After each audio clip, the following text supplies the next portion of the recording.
Olá pessoal, tudo bem? Vamos gravar hoje sobre o regimento interno, a parte 2, e eu vou começar com uma revisão do que a gente já falou, colocando algumas questões aqui para vocês. Lembrando, gente, que é muito importante você trabalhar resolvendo questões. Por quê? Porque aí quando você estuda, você tem a real noção do que pode aparecer na prova, né? Então, são questões que eu elaborei, baseado aí, pensando aí em possíveis questões, né? Então, olha só, a número 1 aqui, né? E com a cara da banca, que é 4 alternativas e tal.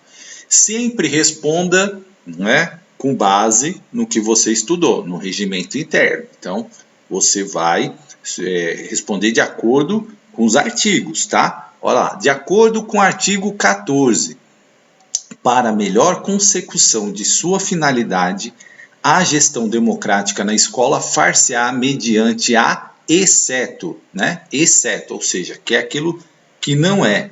Então vamos ver lá, participação dos profissionais da escola na elaboração da proposta pedagógica, né? Aí você pode dar um pause, dar uma lida, né? E a gente vai comentar.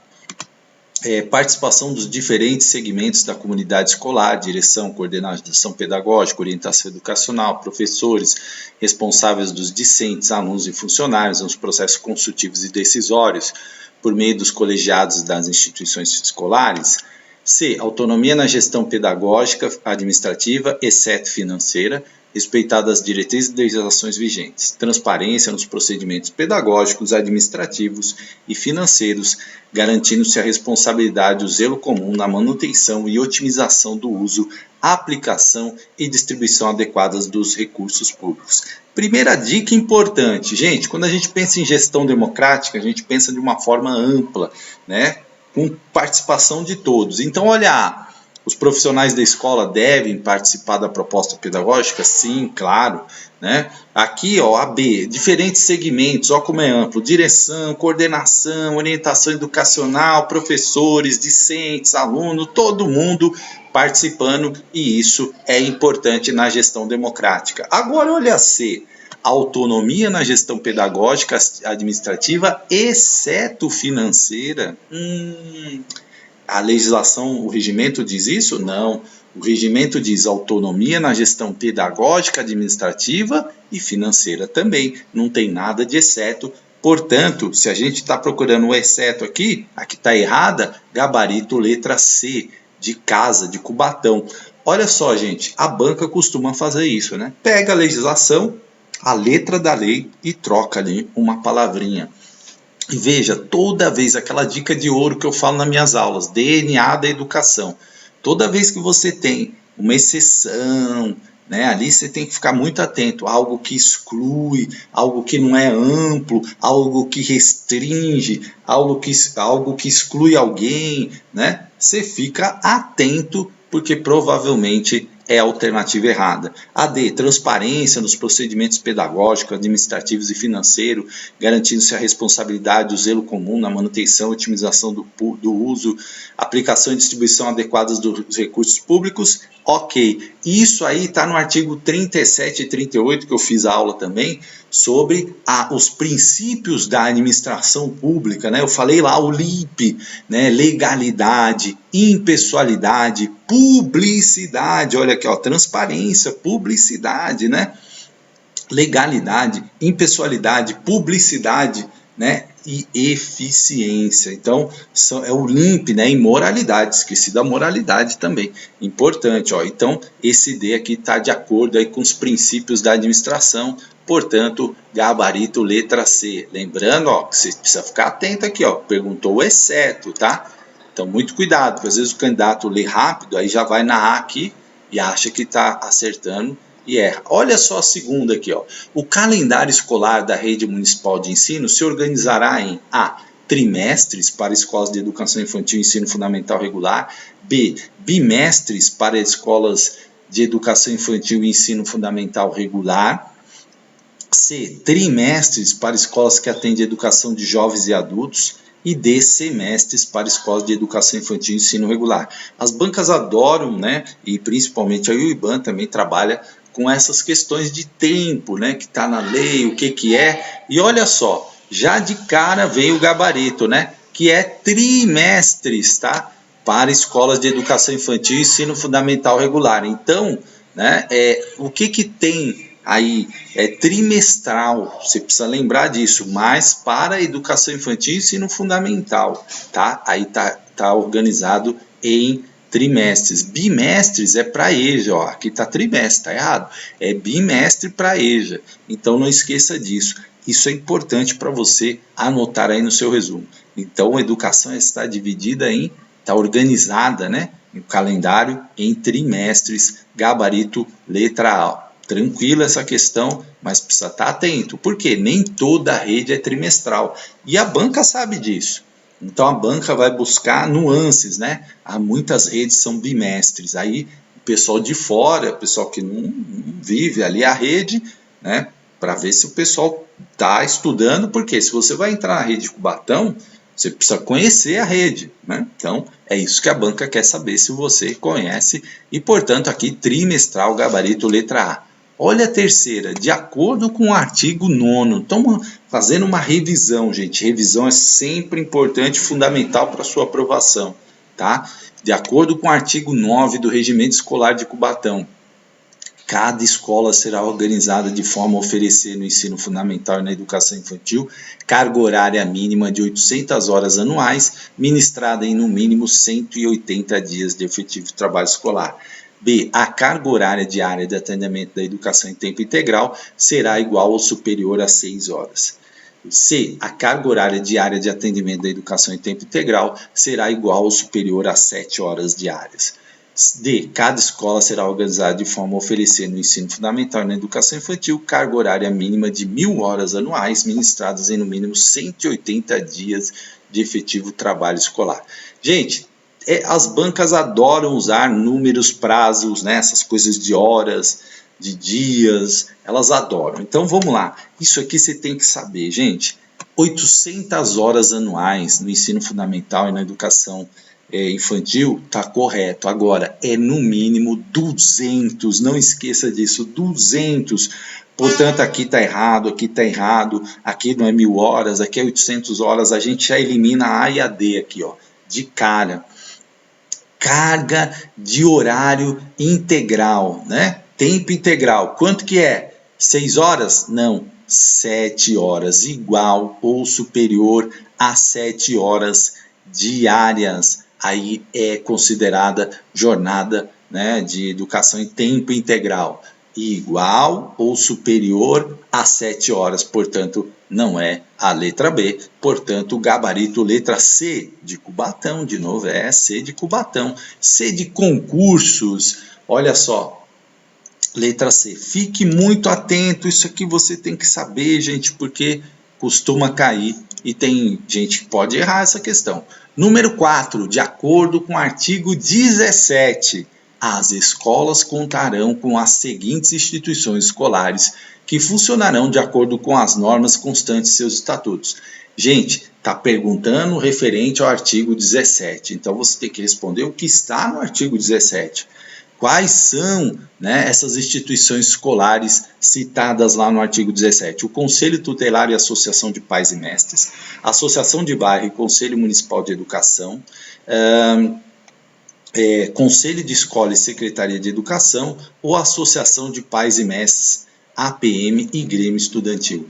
Veja, aqui está falando de instituição escolar, da unidade escolar. Quando a gente fala do Conselho Tutelar, ele abrange todo o município ou a região que ele cuida, certo? A associação APM, ok, está ligada à instituição, mas tem um Conselho Tutelar aqui que é mais amplo. A associação de bairro, gente, tem isso na lei, associação de bairro, né? Conselho Municipal de Educação é mais amplo do que uma instituição escolar, né? Conselho de Escola e Secretaria de Educação, não, né? A Secretaria de Educação, ela não vai ali, né, ser ligado à instituição, ela está acima, né? Ela coordena todas as instituições.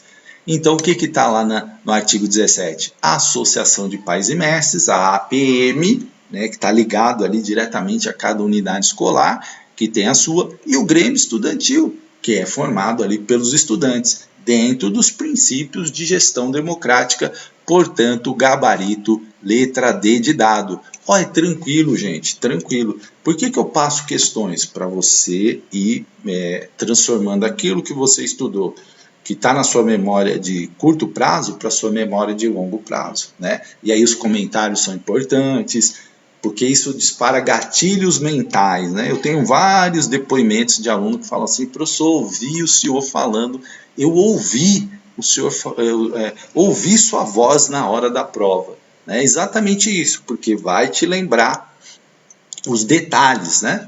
Olha só essa aqui, de acordo com o artigo 15, a autonomia da escola em seus aspectos administrativos, financeiros e pedagógicos, entendidos como mecanismo de fortalecimento da gestão a serviço da comunidade, será assegurada mediante a exceto. Então está querendo a errada, né? Muito cuidado, as bancas às vezes abusam do exceto e tem aluno ali que na pressa, né, acaba perdendo o foco, tá? E aí erra a questão. A capacidade de cada escola coletivamente formular, implementar e avaliar sua proposta pedagógica e seu plano de gestão. Constituição e funcionamento dos colegiados e das instituições escolares. A participação da comunidade escolar por meio do Conselho Municipal de Educação nos processos consultivos e decisórios respeitadas a legislação e regulamentação vigentes, né? A administração de recursos financeiros por meio da elaboração, execução e avaliação do respectivo plano de metas e ações, este devidamente aprovado pelos órgãos ou instituições escolares competentes, obedecidas à regulamentação específica para gestão, né, gente? Ó, eu copiei lá, acabou, né? Copiei errado também, ó, é gastão aqui, não, é gestão. E prestação de contas, né? O copia e cola aqui, faltou eu arrumar aqui. Então, gente, o que é exceto? Professor, parece que tudo está correto, é um detalhezinho aí que mudou.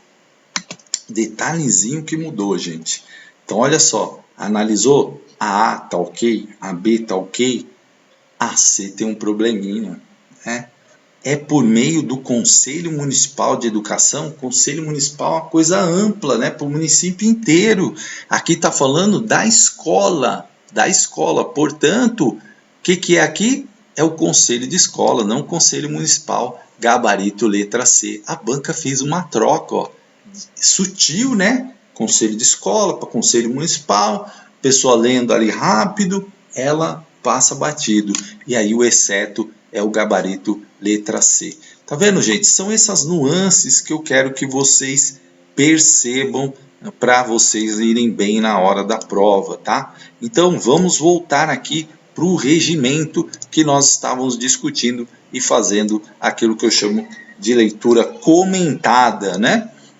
Então, por que a gente faz essa leitura comentada, professor? Para a gente poder fixar melhor, né?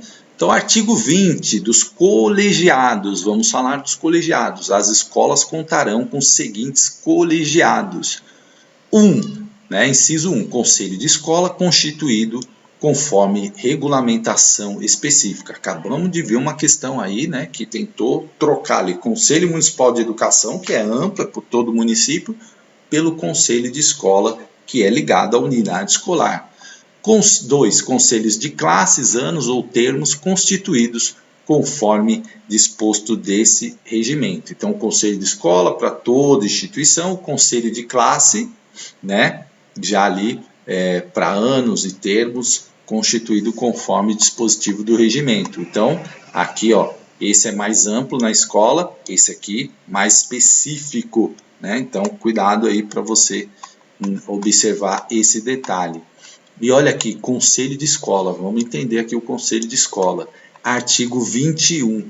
O conselho de escola constitui-se em colegiado de natureza consultiva e deliberativa.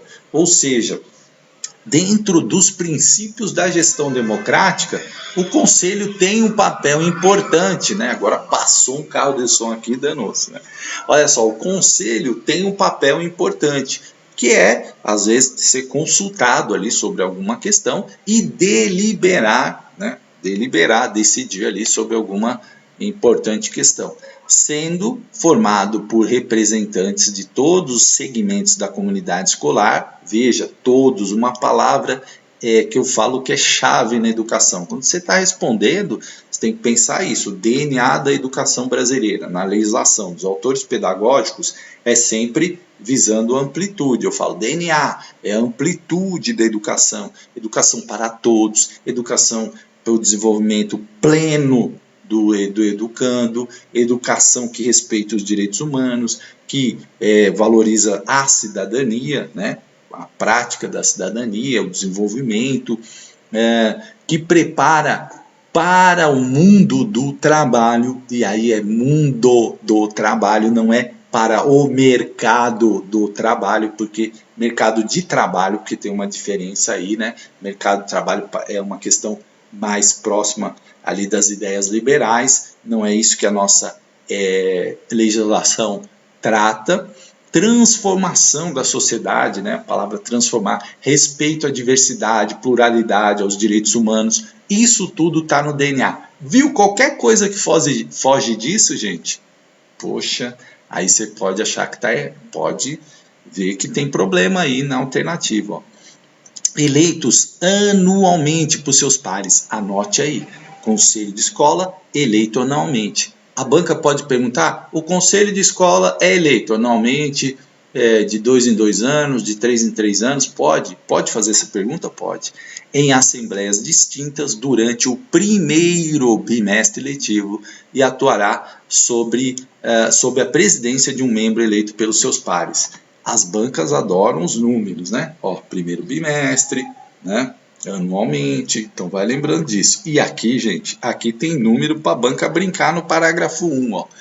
A composição do conselho de escola terá um mínimo de 20 e máximo de 40 elementos, obedecendo a seguinte proporcionalidade.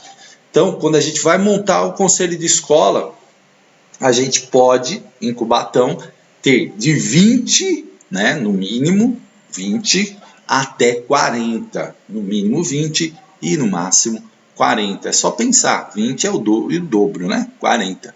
Então, olha só, e o parágrafo, o inciso 1, 40% de docentes. Então, os docentes compõem aí 40%. Dá até para você fazer uma relação aqui com o máximo para você lembrar. 5% de especialistas de educação, tá? Pode ser o diretor, né, o coordenador, enfim.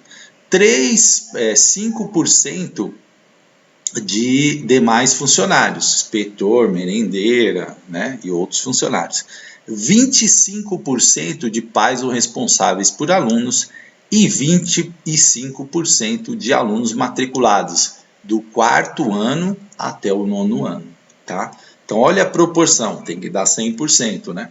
40 de docentes, tá? Que tem aí uma proporção significativa, 5 de especialistas da educação, 5 dos demais funcionários, 25 dos pais responsáveis e 25 dos alunos, tá? Então, é uma proporção assim, 50% são funcionários da escola, 50% são da comunidade, né, entre pais e alunos. Os pais e alunos estão divididos aí em 25%, de acordo com as regras aqui, tá? 2, da proporcionalidade, parágrafo 2, da proporcionalidade de integrantes do Conselho de Escola nas unidades municipais de Cubatão, de ensino, em que não há atendimento de alunos ao 4º ou 9º ano. O segmento pais ou responsáveis de alunos ficará com 50% da composição. Então, vamos supor, né, que essa unidade escolar não tem alunos de 4º a 9º ano. O que vai acontecer? 50% da composição vai ser de pais. Tá? Importante você ter essas informações. A banca pode criar alguma situação lá e perguntar isso para você. Numa unidade onde não há 4º a 9º ano, qual é a proporção? E ela colocar lá essas alternativas aqui, tá? 3º parágrafo, o diretor será membro nato. Então, o diretor de escola é membro nato do conselho de escola. O que significa isso? Ele está lá de qualquer jeito, né? Quarto parágrafo, o total de componentes do conselho de escola será fixado sempre proporcionalmente ao número de classes da escola, sob orientação da Secretaria Municipal de Educação. Parágrafo 5º, cada segmento representado no conselho de escola elegerá também 2 suplentes, os quais substituirão os membros efetivos em seus empreendimentos. Gente, eu comecei a passar muito em concurso quando eu entendi que em legislação os números é o que as bancas gostam de perguntar. Então, olha só, são detalhes, e sempre detalhes assim que às vezes podem passar desapercebido. Então, qual é o número de suplente? 2 suplentes. Por que a banca faz esse tipo de pergunta? Porque ela sabe que aquele candidato que não estudou, né? Não estudou, foi para a prova lá, né, aquela história que eu não gosto, né? Já falei isso várias vezes. Ah, vou ver, vou testar meus conhecimentos. Gente, você testa seus conhecimentos se você estudou. Se você não estudou, você vai testar o quê? Né? O que você já sabia? Só que aí, por exemplo, quando cai legislação específica do município, se você não vivencia a educação de Cubatão e você tem acesso a esses documentos, e às vezes até quem vivencia precisa estudar, porque tem os detalhes, né? Como é que você vai responder a questão se você nunca viu? Como é que você vai saber que são 2 suplentes, que a organização é feita dessa forma, 50% ali dos pais, dividindo em 25% de alunos, 25% de pais? Como é que você vai saber esses detalhes se você não conhece o regimento? E claro, se você quer ser funcionário público de Cubatão, é fundamental que você conheça, né, o regimento escolar da cidade onde você vai atuar, né? Mesmo que você more em Cubatão, seja cubatense, que nem eu, é importante você conhecer o regimento para você saber como atuar, como, né, já chegar dominando as regras do jogo. Parágrafo 6. Os representantes dos alunos terão sempre direito a voz e voto, salvo em se tratando de temas que, por força legal, sejam restritos aos que tiverem no gozo da capacidade civil. Ok? Parágrafo 7. O conselho de escola deverá se reunir ordinariamente em cada bimestre, em data pré-agendada e amplamente divulgada. Então, é uma reunião ordinária, aquela reunião que já é marcada logo no início do ano, ó, vai ter tal dia, no bimestre, no outro bimestre tal dia, no outro bimestre tal dia. São as reuniões ordinárias, aquelas que já estão definidas, né? E extraordinariamente, né, precisa de uma reunião para resolver um problema, não pode esperar a reunião ordinária, aí se convoca uma reunião extra. Aí essa reunião precisa, para ser convocada, por convocação do seu presidente, por proposta de no mínimo 1/3 de seus membros, ou ainda por solicitação do diretor da escola. Então, olha só, o presidente do conselho pode, né, por proposta de no mínimo 1/3 de seus membros, ou ainda o diretor da escola solicitar. Vamos supor, tem um problema grave lá na escola, né? Um aluno que deu muito problema, precisa, né, reunir para o conselho deliberar sobre aquela situação. Ou mesmo houve uma situação na escola lá que não agradou, o diretor fez algo que não agradou o conselho de escola. Pode acontecer, pode. Aí esse 1/3 convoca lá para discutir, né? São temas relevantes, temas que precisam, né, às vezes ser debatidos. Parágrafo 8. A primeira reunião de cada ano deverá anteceder a elaboração ou formulação do plano de gestão, certo? Antes do plano de gestão. As deliberações, parágrafo 9, as deliberações do Conselho de Escola constarão de ata, serão sempre tornadas públicas e adotadas por maioria simples, presente a maioria absoluta de seus membros. Então, tem lá 20 pessoas na reunião, né? Maioria simples, 11. 11 é maioria simples, certo? E aí é votado, né? Tem que registrar em ata, tudo certinho. Artigo 22. O Conselho de Escola tomará suas decisões respeitando os princípios e diretrizes da política educacional, da proposta pedagógica e da legislação vigente. Veja como tudo está de acordo, né, com os princípios constitucionais, por exemplo, tornar públicas é o princípio da publicidade, né? O princípio da publicidade, da transparência, tornar públicas. Então, tudo em consonância com a legislação, conforme o artigo 22. Artigo 23 são atribuições do Conselho de Escola: deliberar sobre a diretrizes e metas da unidade municipal de ensino. Gente, eu costumo falar que é sempre importantíssimo você ter diretrizes e metas, inclusive para o concurso, tá? Você tem que ter meta. Fez um concurso? Estabelece a meta. Eu não passei, né? Então, para o próximo, já estabelece uma meta. Quando você atua com meta, você tem mais disciplina para estudar, você tem um objetivo a ser atingido, e isso é muito importante. B. Alternativas de solução para problemas de natureza administrativa, pedagógica e disciplinar. Também o conselho de escola, problemas administrativos com a direção, enfim, pedagógicos, disciplinares, o conselho de escola é um instrumento importante aí na gestão democrática. Projetos de atendimento psicopedagógico e material ao aluno, a linha C aqui, ó. Programas especiais visando a integração escola, família, comunidade, a participação da família importante. E criação e regulamentação das instituições escolares, tudo isso aqui, um papel aí atribuições do Conselho de Escola. E aqui, inciso 2, apreciar e aprovar os relatórios semestrais ou anuais da escola, analisando o desempenho deste em face das diretrizes e metas estabelecidas na proposta pedagógica da unidade, plano de metas e ações. Então, reunir o conselho para ver o que aconteceu, se atingiu as metas que foram colocadas, né? Então, isso é importante. Eu sei que na prática, gente, é complicado isso, eu sei isso. Que muitas vezes é difícil reunir o conselho, as pessoas não querem participar, mas nós precisamos insistir em criar uma cultura democrática nas escolas. Tá? É preciso fazer isso.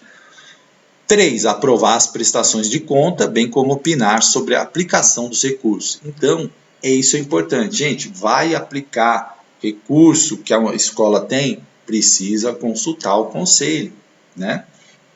Então, recentemente na escola que eu sou diretor, nós reformulamos os sistemas de câmeras. Nós fizemos a reunião no conselho e falou, nossa ideia é reformular o sistema de câmera.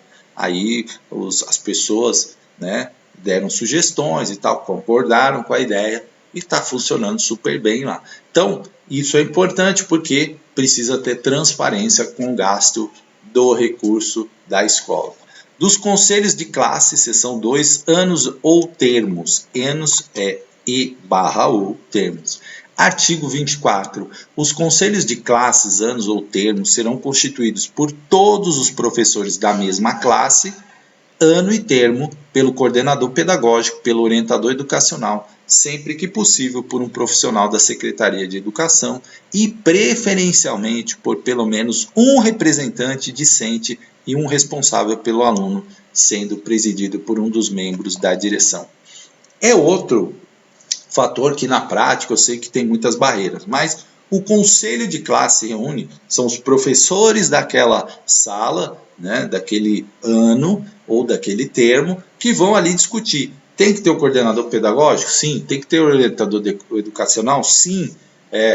Profissional, se fosse possível, né, um profissional de Secretaria de Educação, a gente sabe que são muitas escolas, às vezes isso não é possível, e pelo menos um representante dos alunos e um dos pais, né, para que o conselho seja democrático, porque ali é falado sobre a situação da sala, né, o desempenho, o que pode ser melhorado, enfim, é para isso que servem os conselhos de classes. Parágrafo único. Os conselhos de classes, anos e o termo estarão previstos em todos os níveis da educação básica, tá? Em todos. Olha a palavra aqui, chave, né? Importante. Os conselhos de classes, anos reunir-se-ão ordinariamente uma vez por trimestre. Por quê? Porque é organizado por trimestre, né? Então, o conselho de classe vai lá ao final do trimestre fazer a avaliação. convocados pelo diretor, conforme previsão em calendário escolar homologado, ou extraordinariamente por convocação do diretor, desde que respeitada a carga horária dos participantes. Pode ser que aquela sala está com uma dificuldade, está tendo algum problema lá, e o diretor, vou reunir o conselho de classe, tá? Para discutir sobre essa sala, para falar sobre um trabalho conjunto, enfim. Parágrafo único, né? Na educação de jovens e adultos, a reunião de conselho de classe será realizada bimestralmente. Por quê, gente? Porque jovens e adultos é organizado de forma bimestral. Aí você vai linkando com os outros artigos, né? Para você fazer essas pontes aí.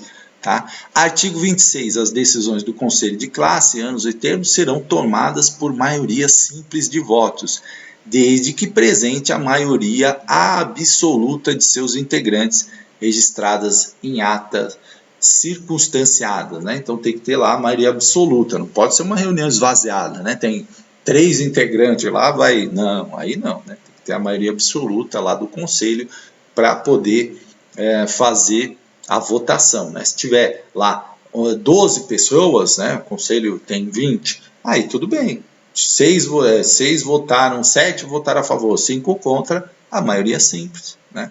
Venceu, tá? Artigo 26. Os conselhos de classe, artigo 27, anos ou termos, enquanto responsáveis pelo processo coletivo de acompanhamento e avaliação do ensino e aprendizagem, terão as seguintes atribuições. Então, quais as atribuições dos conselhos de classe? Já dei uma adiantada aqui, vamos falar. Inciso 1. Propiciar o debate permanente sobre a eficácia da ação pedagógica, avaliando o desempenho dos alunos nos campos de experiência e nas áreas do conhecimento, em suas necessidades, interesses e aptidões, tá? Então, é fazer essa avaliação, partindo do princípio, gente, que a avaliação na educação sempre pensá-la de uma maneira ampla, tá? Vou ver o aluno como um todo, tá lá na LDB. Priorizar os aspectos qualitativos sobre os quantitativos. Tá? Inciso 2, analisar a inter-relação entre professor e aluno, identificando dificuldades e propondo alternativas para a melhoria do processo ensino-aprendizagem. 3, discutir e analisar a relação entre os campos de experiências e as áreas de conhecimento, propiciando e ampliando possibilidades para o desenvolvimento de um trabalho interdisciplinar, palavrinha-chave também na educação, né? Esse trabalho em conjunto de vários professores. Exemplo, estamos voltando aí da pandemia, né? Então, o que acontece? Nós temos que fazer um trabalho conjunto, focar na recuperação do aprendizado desses alunos. E muitas vezes a gente quer resolver tudo, né, de uma vez só, e aí não dá, né, gente? A gente tem que ir com calma. Então, olha só, um foco pode ser leitura e escrita, trabalho básico, interpretação de texto e tal. Pode ser um trabalho interdisciplinar. Todas as disciplinas vão ter foco aí na leitura, na escrita, na interpretação, tá? Então, é um exemplo, né? Só para você gravar aí a importância do trabalho interdisciplinar. 4. Orientar o processo de gestão do ensino, decidindo sobre a demanda de alunos a serem atendidos pela recuperação paralela, que é sempre, né? Tem que ter contínua essa recuperação. Inciso 5, caberá aos integrantes do Conselho fazer uma análise e proposta de trabalho situacional para subsidiar a prática docente com metas, prazos, estratégias de avaliação no componente curricular em que se verificar. A linha A, maioria dos alunos apresentando desempenho abaixo da média. Então, o Conselho precisa avaliar o que está acontecendo que a maioria dos alunos está abaixo da média. Tem alguma coisa aí que precisa, né, ser feita. Quantidade de aulas dadas abaixo dos 75% da quantidade prevista. Então, um problema. Né? Precisa ver o que está ocorrendo. Conteúdos curriculares irrelevantes ou conflitantes com os objetivos do trabalho docente. Isso aí também precisa avaliar. Não utilização de material didático apropriado. Critérios de avaliação que desconsiderem o real diagnóstico da classe e os objetivos determinados no currículo. F. Prática docente que não respeite os princípios, diretrizes e metas definidas na proposta pedagógica da escola. Gente, tudo isso aqui que é super importante e para isso que o conselho de escola serve, para fazer uma reflexão sobre o trabalho de todos, né? Então muitas vezes a gente brinca no conselho, que a gente está lá, aí vem um aluno, desempenho dele 9, 8, né, 9,5, aí chega num professor lá, 5. O que aconteceu? Esse aluno vai bem, né, pelo menos na nota ali, no número, né, e também nos comentários, todo mundo fala, é um aluno participativo, é um aluno que é responsável, que tem autonomia, e ele foi tão mal naquela disciplina ali. O que aconteceu? Então, é uma reflexão. Às vezes é um erro da nota, o professor errou lá a nota dele, né? Então, o conselho é esse momento de avaliação, né, do processo global aí do aluno. 6. Avaliar ao longo do processo o rendimento de cada classe, turma ou agrupamento de alunos, confrontando os resultados de aprendizagem relativos aos diferentes componentes curriculares, analisando instrumentos de avaliação utilizados pelo professor. E aí é importante, né, que esses instrumentos sejam variados, certo? Variados, né? Não pode ser só um instrumento ali, porque tem aluno que às vezes, dependendo do instrumento de avaliação, ele vai melhor, ele vai se desempenhar. É importante a diversificação dos instrumentos de avaliação. Diários de classe, né? Planos de ensino docente, ali na C, produção dos alunos em sala de aula e outros registros, é importante o registro, pauta individual do aluno e mapeamento da turma, plano de adaptação curriculares para os alunos com deficiência, né? Que a Rópoli não escute isso, né? Que ela é contra essa coisa da adaptação, se eu não me engano ela está no edital aí, mas existe essa questão aí no regimento da adaptação curricular para o aluno com deficiência. Relatórios dos alunos com deficiência e para alunos com rendimento abaixo do satisfatório, emitidos trimestralmente pelos docentes da turma e coordenador de classe, e na ausência desse, pelo coordenador pedagógico. E H, relatório de aluno encaminhado para recuperação paralela. Uma coisa muito bacana da Rede Cubatão é que a equipe é bem ampla, né? Você tem diretor, você tem o vice, você tem o vice-assistente, você tem o coordenador pedagógico, você tem o orientador educacional, que é muito importante, ou seja, é uma equipe bastante ampla para atender o aluno. E por isso que todo esse processo aí de conselho é importante, porque o orientador pode identificar ali alguma situação que ele precisa fazer uma intervenção, então isso é muito bacana.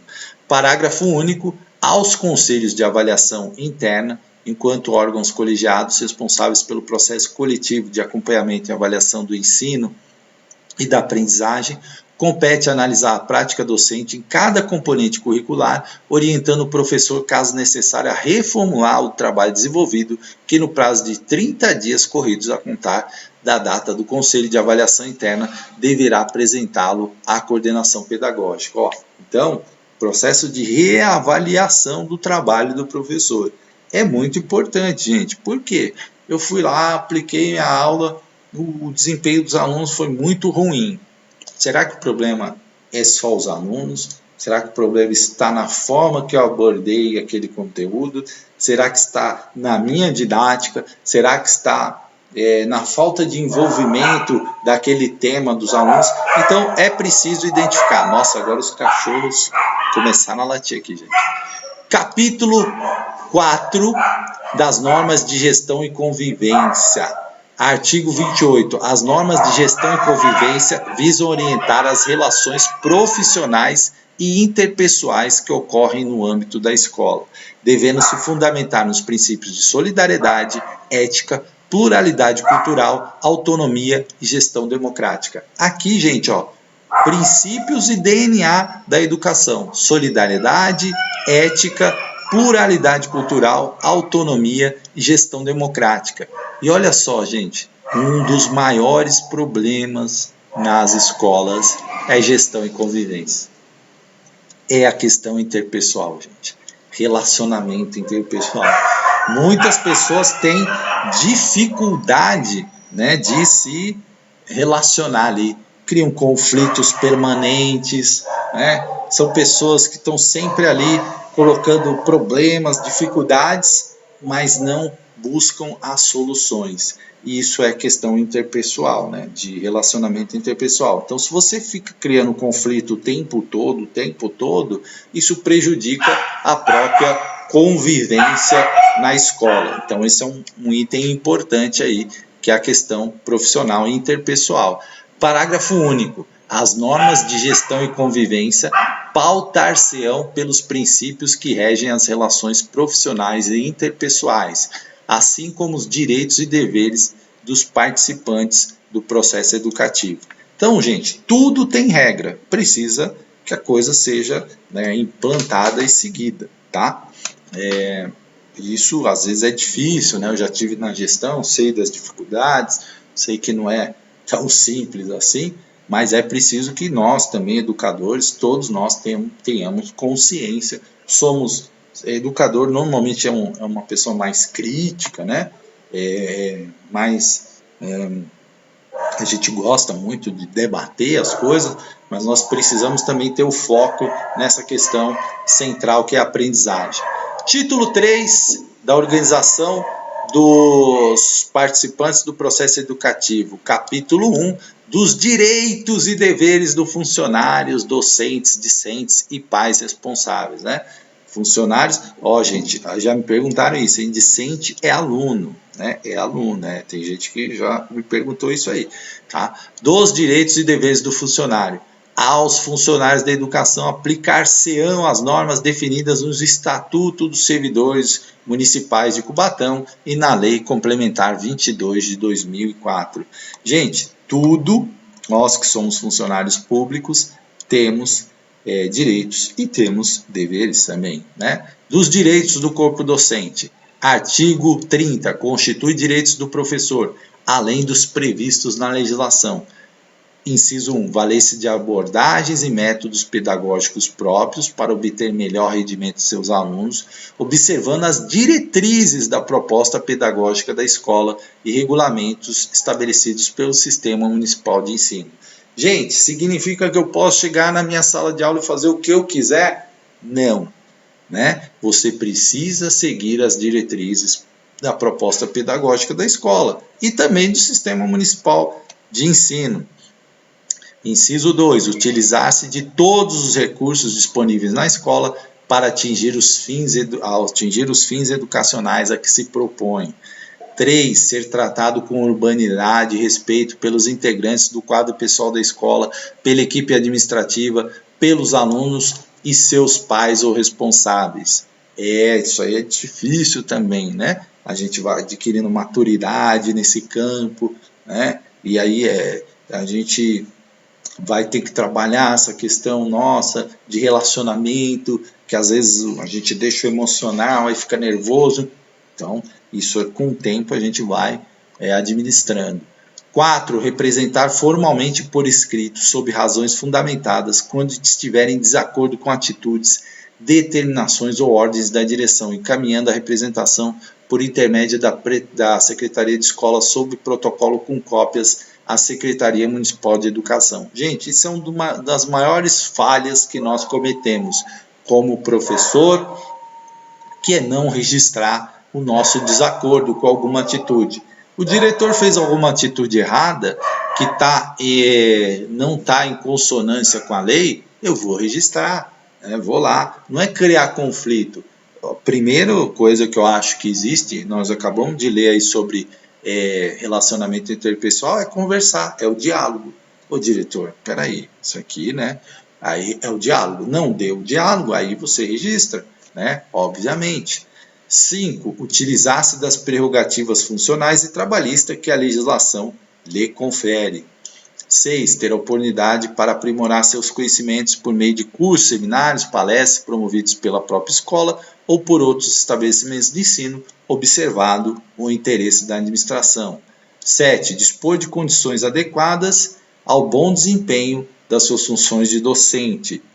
Tá uma polêmica danada em Cubatão sobre condições das escolas, está aqui no Regimento Escolar de Cubatão. E 8, elaborar seu plano de ensino definindo seu objetivo, conteúdos, métodos, recursos, avaliação, observando diretrizes e propostas pedagógicas da escola e do sistema municipal de ensino. E aí, gente, as bancas gostam muito de cobrar isso aqui, deveres, Deveres, artigo 31, são deveres do professor, além dos previstos na legislação vigente. Além, Olha só, inciso 1, participar da elaboração da proposta pedagógica e do plano de gestão. Uma vez eu respondi uma questão aberta da VUNESP, que perguntava isso. O professor se recusou, Por que está ali no artigo 31, se fosse o caso aqui do Regimento de Cubatão? Ele não pode, é um dever dele, ele tem que participar da elaboração. O professor que não faz assim, o diretor pode ir lá e fazer um termo para ele, porque ele está descumprindo um dos deveres que estão colocados aí no regimento escolar, que é participar da elaboração da proposta pedagógica e do plano de gestão. 2, elaborar seu plano de ensino, definindo seus objetivos, conteúdos, metodologias, recursos e avaliação, observando diretrizes e regulamentação estabelecidas pelo currículo e pelo Sistema Municipal de Educação. 3, atuar como professor e orientador de classe quando preferencialmente eleito pelos alunos ou, na impossibilidade disso, designado pelo coordenador pedagógico e aprovado pela direção de escola. Eu não quero ser professor orientador. É um dever, Então, se foi eleito pelos alunos, tem que atuar, é um dever, tá lá. 4, elaborar e executar atividades de recuperação contínua no decorrer das aulas ou paralela, quando responsável por projeto, 5, escriturar os diários de classe e outros documentos que o estabelecimento adotar, homologados pela Secretaria de Educação nos prazos definidos pela direção de escola. Eu não gosto de fazer diário, eu não vou fazer diário, eu não vou ficar escrevendo. Pode? Não, é um dever. Eu também não gosto de fazer diário, mas é um dever. Quando a gente assume um cargo público, a gente tem os nossos deveres, temos os nossos direitos, mas também temos os nossos deveres. 6, proceder à observação de alunos, identificando necessidades e carências de ordem social, psicológica, material de saúde que interfiram na aprendizagem, encaminhando aos núcleos técnico-pedagógicos da escola. Então, identificou ali um problema, psicológico, de ordem social, encaminhar para quem? Tem a figura do orientador ali, para a direção, a equipe diretiva, para que seja feita alguma intervenção, encaminhamento, enfim, para uma outra ação que precise de uma parceria aí de outra secretaria, da saúde, da assistência social, enfim. 7, manter permanente contato com pais e alunos ou responsáveis, informando e orientando sobre o desenvolvimento do educando e obtendo dados de interesse para o processo educativo. 8, participar de atividades cívicas e culturais e educativas da comunidade escolar. Eu não quero participar. Pode? Não, é dever. Tá aí, Aí é dever. 9, participar do conselho de escola quando eleito nos termos desse regimento. 10, participar de reuniões do conselho de classe, anos ou termos, bem como outras, quando convocado pelo diretor. 11, comunicar à direção todas as irregularidades que ocorrerem na escola quando dela tiver conhecimento, bem como proceder à representação devida. Então, é dever do docente comunicar qualquer irregularidade. Na verdade, isso é dever de todos os funcionários públicos, 12, atender às solicitações da direção quando feitas no superior interesse do ensino e sob respaldo legal. Então, vocês viram que várias coisas aqui que o diretor pode pedir estão previstas no regimento e, portanto, são deveres, sim, do servidor. 13, tratar com urbanidade e respeito os integrantes do quadro pessoal da escola, da equipe administrativa, os alunos e os pais ou responsáveis. E isso é muito importante. Divergir, é permitido, faz parte da gestão democrática, mas sempre com urbanidade e respeito, tá? De ambas as partes, né? De ambas as partes, né? Nem a direção pode ser desrespeitosa, nem o professor pode ser desrespeitoso, até porque somos educadores, né? E a gente tem que ali tentar, no máximo possível, tratar com urbanidade e respeito todos os integrantes. 14. Zelar pelo interesse do aluno, instruindo no pedido de recurso de resultados finais e reclassificação, quando detectar que o mesmo preenche as condições para tanto, previstas nas legislações e regulamentações pertinentes. 15. Ministrar os dias letivos e horas estabelecidos, além de participar integralmente dos períodos dedicados ao planejamento, avaliação e desenvolvimento profissional. E 16. Elaborar e executar, auxiliado pelo professor de educação especial, as adaptações curriculares para os alunos com deficiência. Quem é que faz a adaptação? É o professor da sala, com o apoio, né, do professor do AE. Tá, gente? Muita gente confunde isso, acha que é o professor do AE que tem que fazer a adaptação. Não é, tá? Não é. E aqui está claro no Regimento Escolar de Cubatão. Nossa próxima aula falaremos aqui do artigo 32 em diante, né? E vou novamente aí voltar com a revisão, tá, gente? Vou falar da revisão. Por quê? Porque é importante você fazer a revisão, certo? Porque você fazendo a revisão, você vai melhorando aí o seu aprendizado. O regimento é longo, né? Longo, vale a pena você anotar as principais questões aí, certo? E anotando aí aquelas dicas que eu vou dando para vocês, né? E uma última dica aqui para encerrar, teve recentes provas aqui na região de Araçariguama, e uma coisa que eu vejo que o pessoal falha muito, o pessoal começa a prova pela questão número 1. Gente, isso não é uma boa estratégia. Você começa pelaquilo que você sabe melhor. Sabe melhor pedagógica e legislação? Vai lá para o meio da prova, começa por lá. Sabe melhor português? Começa por português. Sabe melhor matemática? Começa por matemática. Tem gente que começa, eu não estou tão bem de português, começa com português, aí vai para matemática, que tem dificuldade, aí fica queimando o neurônio lá na matemática, né? Eu brinco, queimando os neurônios. Quando chega na parte que você é bom, você está cansado, você está desgastado, às vezes você está desanimado, porque você falou, nossa, a matemática foi tão difícil. Aí você vai menos empolgado, vai com a mente mais cansada para a parte que você tem de melhor, né? E no que a gente tem de melhor, a gente tem que colocar mais energia, porque é lá que a gente pode ir bem. E aí, eu, por exemplo, tenho uma estratégia. Nunca começo pela número 1, que é normalmente português. Eu começo por onde eu me dou melhor, que é legislação, certo? Depois eu vou para pedagógico. Depois eu vou para português. E depois eu deixo por último matemática, que é a área que eu tenho mais dificuldade.